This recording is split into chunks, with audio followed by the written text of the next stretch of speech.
We just got a $50 super chat. Oh my God, stop. And I have to read it. Aaliyah. Thank you, Aaliyah. Hey, big lady balls, or Florida girl here. I love you guys, and you've helped me save my life. Thank you. I'm having trouble taking to my man lately. He seems trapped in his own head, always drifting off to his thoughts. What do I do? He's stressed. So when I notice that you are really going through it and you're more reserved, I kind of test the waters a little bit. I'll kind of like be touchy-feely. I always sit in your lap, so we're eye contact and you can't ignore me. And I just say, I notice you're off. And I kind of leave it open for you to discuss it. If you want to tell me something, you'll tell me. I know you will. I'm not going to pry. You don't want me to pry. So when I open I want to say ballroom. When I open the ballroom to you so we can have a little dancing of conversation, it's up to you to take the lead. Okay.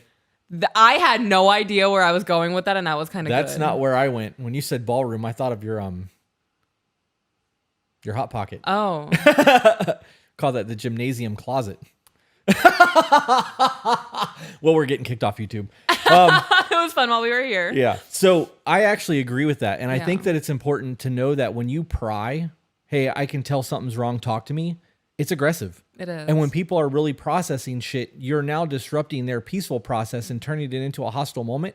And if you say, and this works, I notice that you're going through something. When you're ready to talk about it, I'm here. And then just lay in their lap. Yeah. They can sit in fucking silence with their arm on you and watch nothing and process all their shit and maybe even go to bed and not say anything. But tomorrow when they wake up and they've worked through whatever's going on, they can explain everything.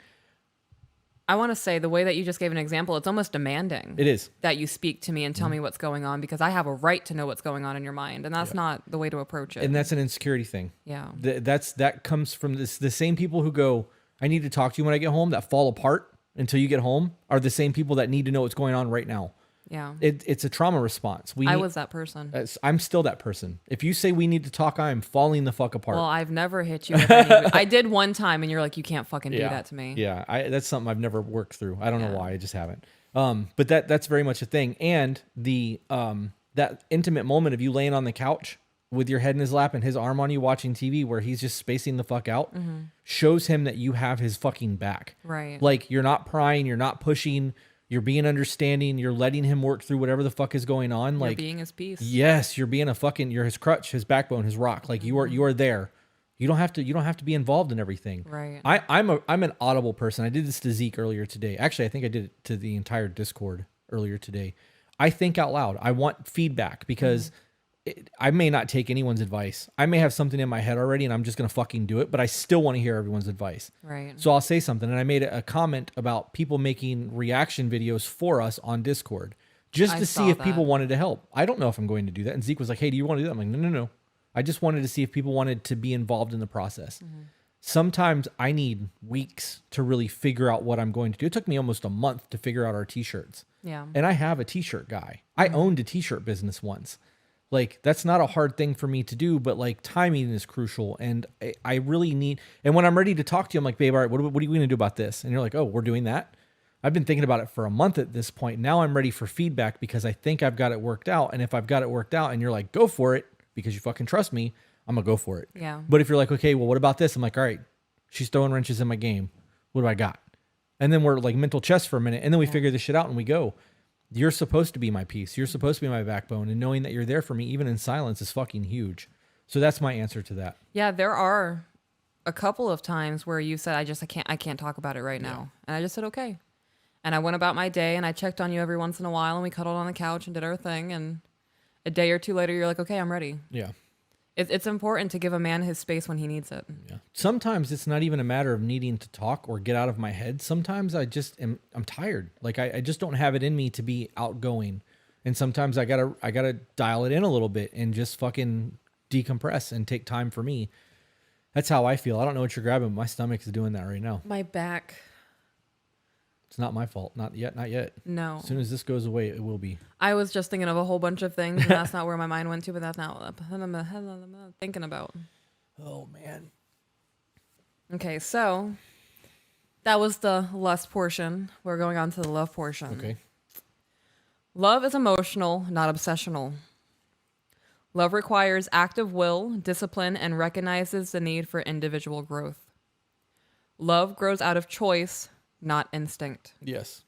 Love is a fucking choice. It is. I can't stress that enough. When you're married to somebody for 65 years and you guys have been through hell and back, and you're deciding to go back through hell because you want to try to make it work, it's a fucking choice. It is.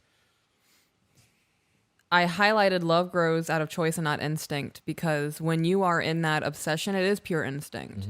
You're putting your best foot forward. You're trying to woo this person. You're trying to land this person. You want this person to be your forever person, whatever your goal is. When you're growing love out of choice, it is, I don't want to say methodical, but it is very calculated and weighed. And you are recognizing the faults in somebody and their issues and whatever they have going on, and you're choosing to love them anyway. That's the difference between the in love feeling of the first 2 years versus actually being in love and choosing to love somebody. Also, you recognize the need for individual growth.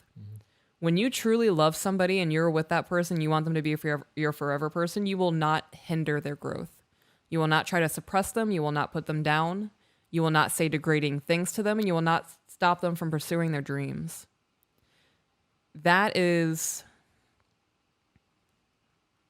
I can't think of the term for it, but we've received a lot of emails specifically from women who are saying, I'm with this man and he says he loves me, but all of these things that show it's not love. He doesn't want me to grow as a person. He doesn't want me listening to your podcast. He doesn't want me listening to self-help books. That's a control thing.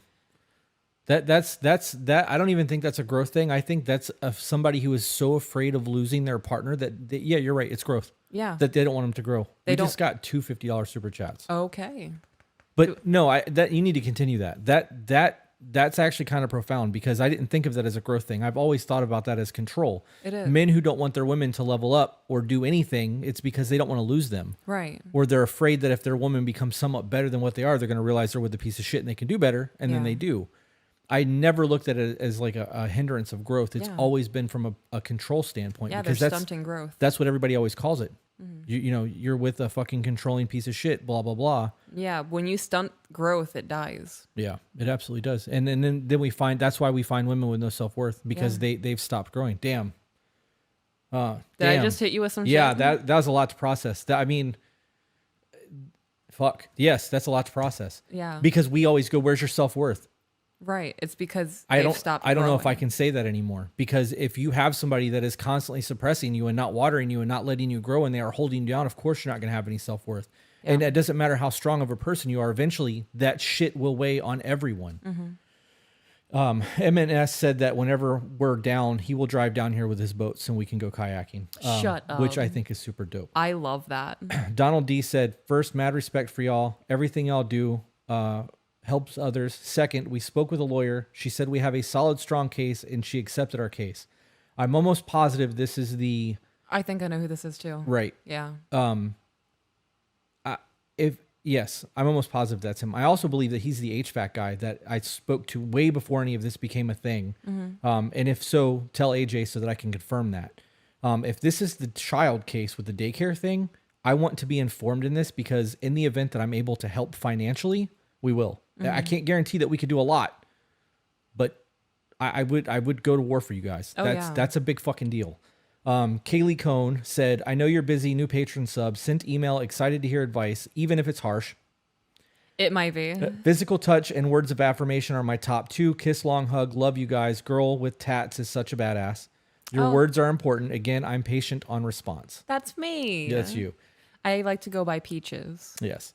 Instead of girl with tats. Yeah.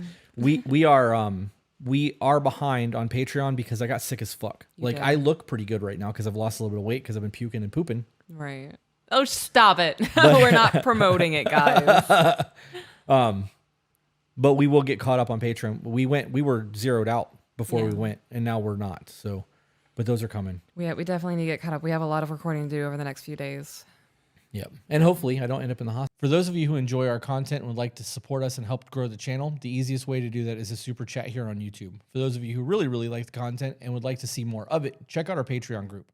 It gets exclusive content that will never be seen here on YouTube, early release stuff for those of you who are just as impatient as I am, as well as live streams with a live chat every Friday night. If you can't afford to do either one of those or you're just not into that, the next best thing that you can do is share this with people who you feel may vibe with it. No matter how you decide to support us, it's super dope, and we thank you.